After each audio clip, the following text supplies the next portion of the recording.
Gjykata e posaçme ka shpallur vendimin për autorët e dyshuar të vrasjes së Santiago Malcos, duke dënuar me 30 vite burg Leonard Dukën, por përkundër kërkesës së SPAK që kërkoi dënimin me 25 vite heqje lirie për vëllain e tij Erlis Duka, tokat e zeza dhanë pafajësi për të gjitha akuzat. Me nga 25 vite burg në bashkim të dënimeve u dënuan edhe Fatmir Hyseni, Aleksandr Maxhaku dhe Oltion Loga, të cilët u gjykuan në mungesë. Për Erlis Dukën, që u gjykua gjithashtu në mungesë, bie masa sigurisë arrest në burg, pavarësisht se kur nuk u arrit të kapej nga autoritetet e drejtësisë, ndërsa ndodhet në kërkim nga ana tjetër për një akuzë të re që u ngrit ndaj tij në kuadër të dosjes Metamorfoza.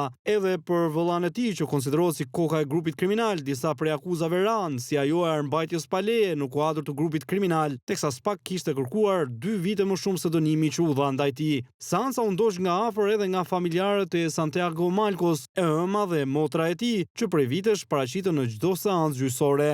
Për vrasjen e Santiago Malcos janë dënuar më herët në një proces të ndarë edhe Blendi Teta me 25 vite burg dhe Ilir Selmani me 26 vite. Leonard Duka u arrestua në shkurt të 2024 në Belgjik, ndërsa u ekstradua në Tiranë në gusht të po atij viti për t'u përballur me drejtsinë shqiptare. Santiago Malco, ish punonjës policie, u ekzekutua mbrëmjen e 27 gushtit të vitit 2019 me breshëri plumbash në zonën e Xhamllikut në Tiranë. Malco ishte larguar nga detyra në radhët e policisë së shtetit pasi u arrestua pas një sherrri për lojrat e fatit. Emri i tij doli në skenë në tetor të vitit 2018, ku i plagosur mbeti miku i tij Ervis Martinaj, por u lirua për mungesë provash.